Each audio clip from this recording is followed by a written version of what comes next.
This is a fan-generated show.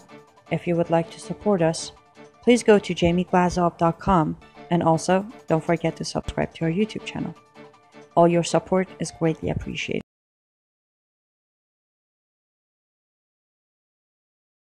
Good evening. Welcome to the Jamie Glazov Moment. Tonight, Facebook bans me for opposing 9/11. It's now against Facebook's community standards to try to stop jihadist attacks.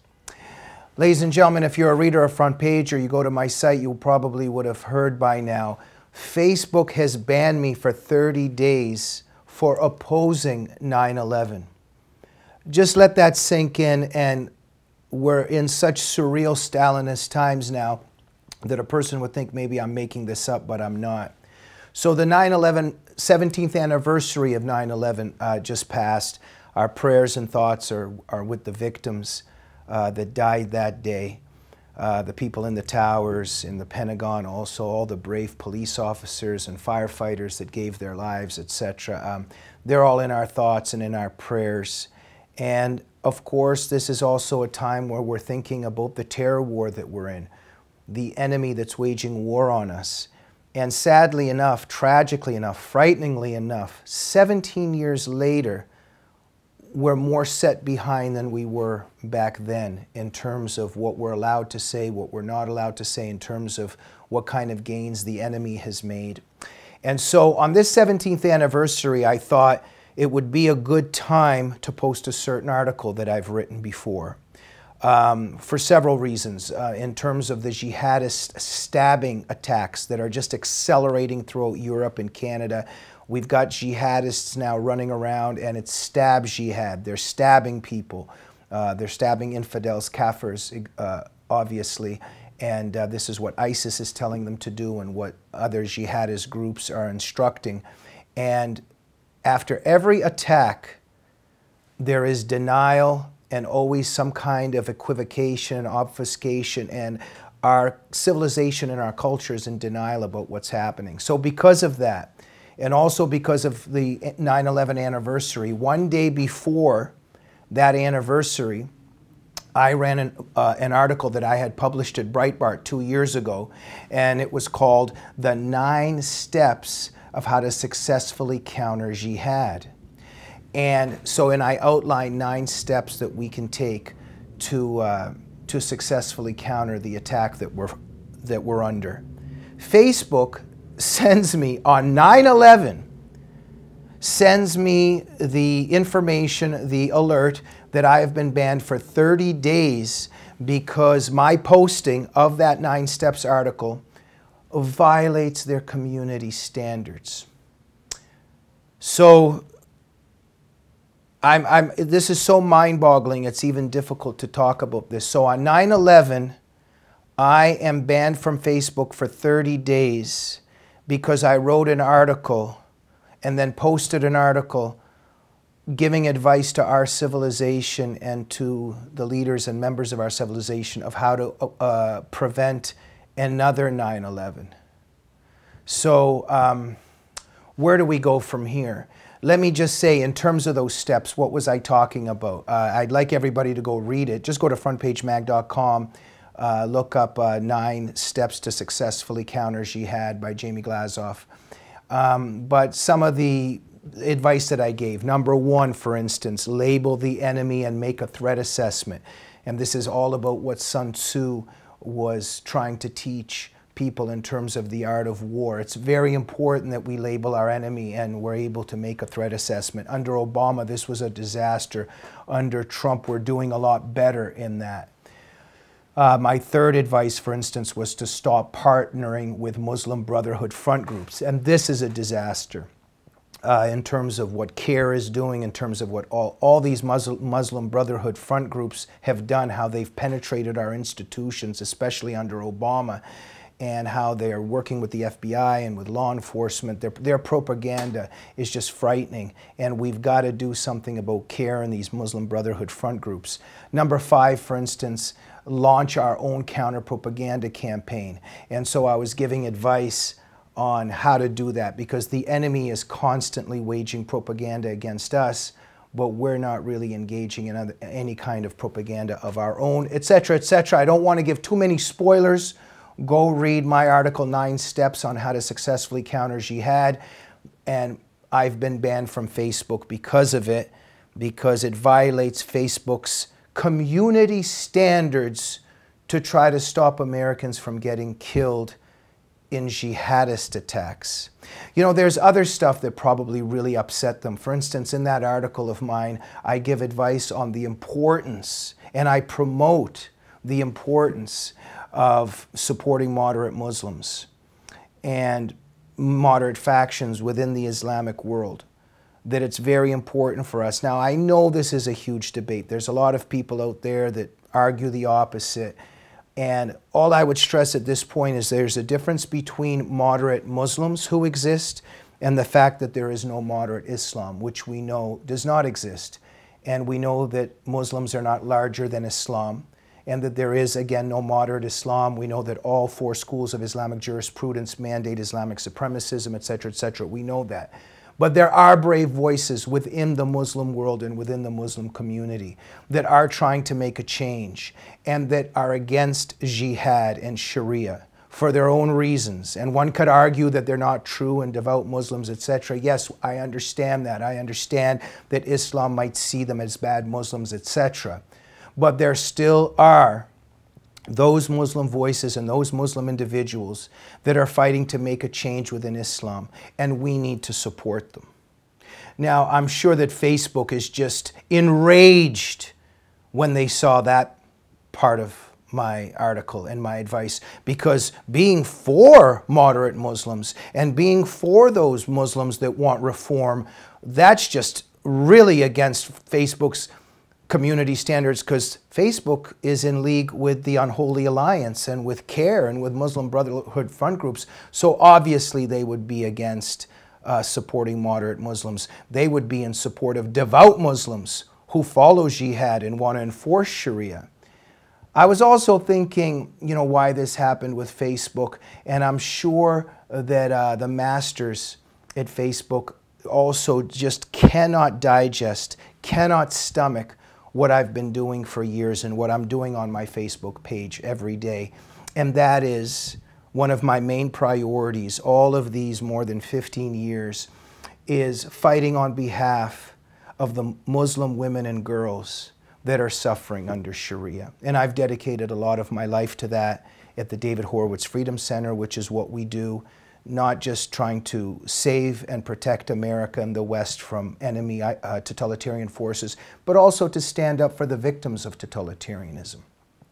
And so at Front Page Magazine, on the Glazov Gang, everything that I've been doing all these years is standing up for the victims of terror and of totalitarianism. And a large part of that is my work standing up for Muslim women and girls that are suffering in Iran, for instance, and all over the world, from female genital mutilation and honor killings and other Sharia barbarities. And those of you that watch this show know that we're constantly on top of this.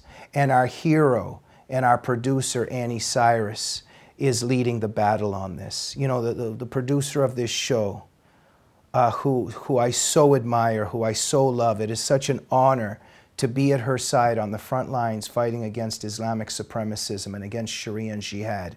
Annie is a former child bride from Iran that escaped and survived, and she's fighting on so many fronts, but one of those fronts is Annie's fighting for women and girls that are suffering under Sharia the way she suffered.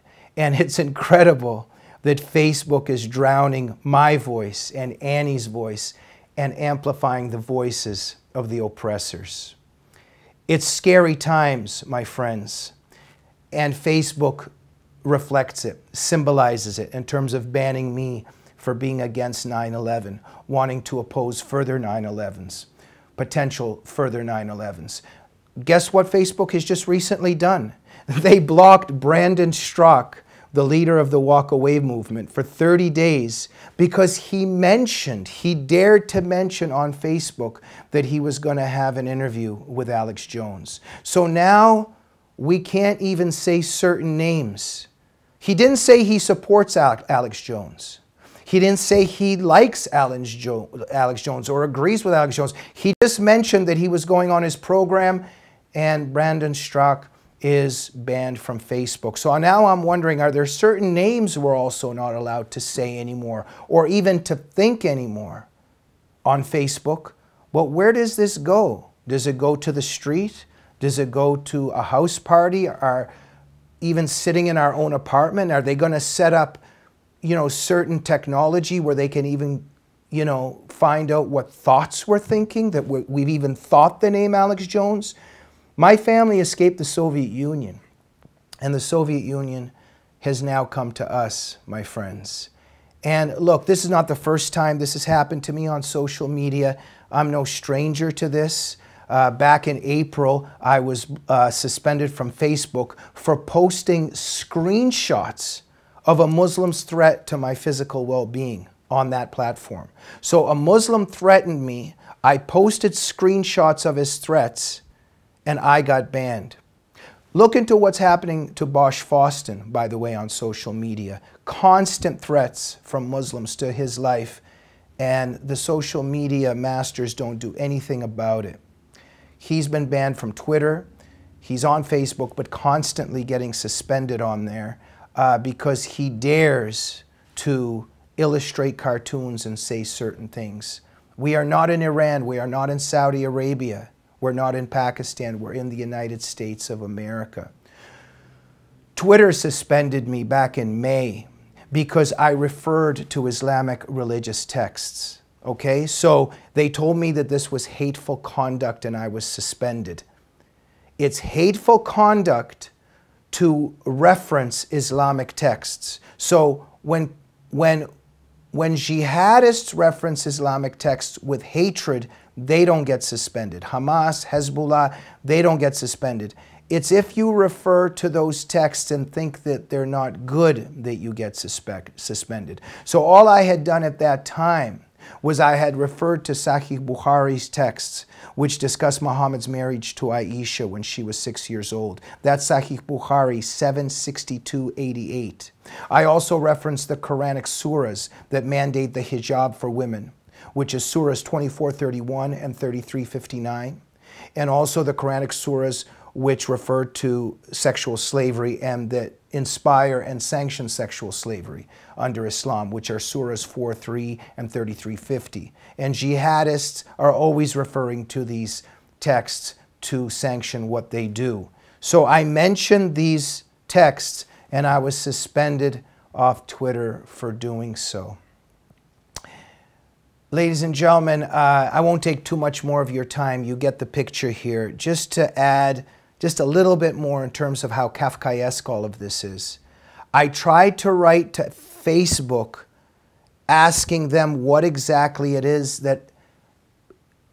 what is it in opposing jihad and trying to stop more 9/11s? What is it that violates their community standards? Whenever I try to do this, I get a message from Facebook saying that my request cannot be processed. So we live in this Kafkaesque environment now where when you get put into the Facebook gulag, there's no one to ask and no one to address any questions to. So you have no idea why you're even in the gulag. But we have an idea of what's going on. Islamic blasphemy laws are here now, ladies and gentlemen, and they're coming to a neighborhood near you. And so at this moment, I ask all of you to please get involved.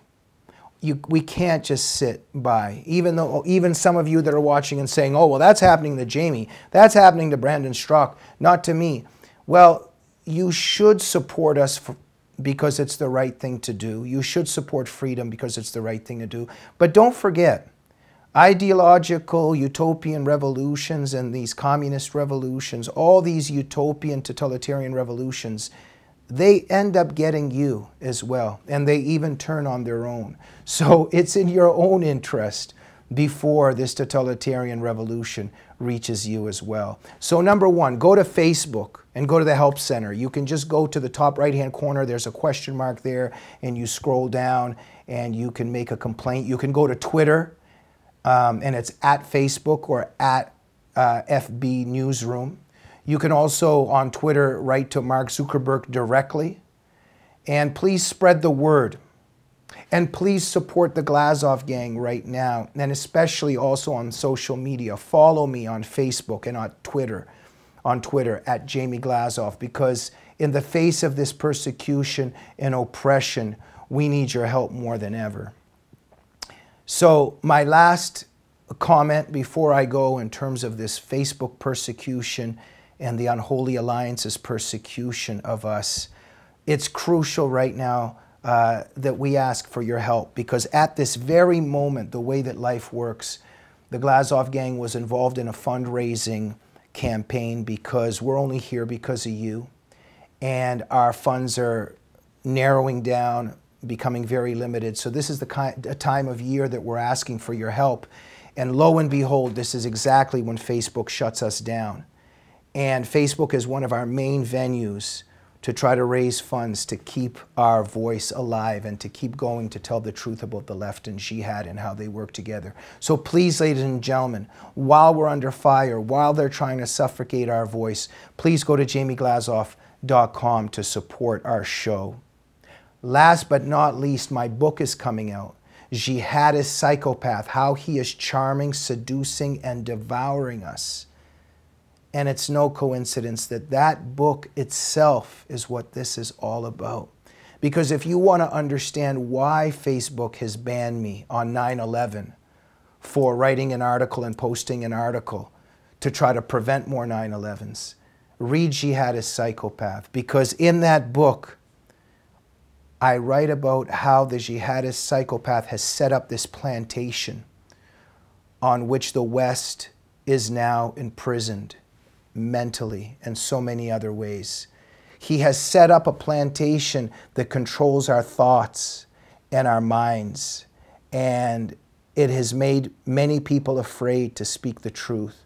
And in Jihadist Psychopath, I show how the jihadist psychopath has done this and how he keeps us on his plantation, and I show how we can escape, how those of you who want to be free can escape that plantation.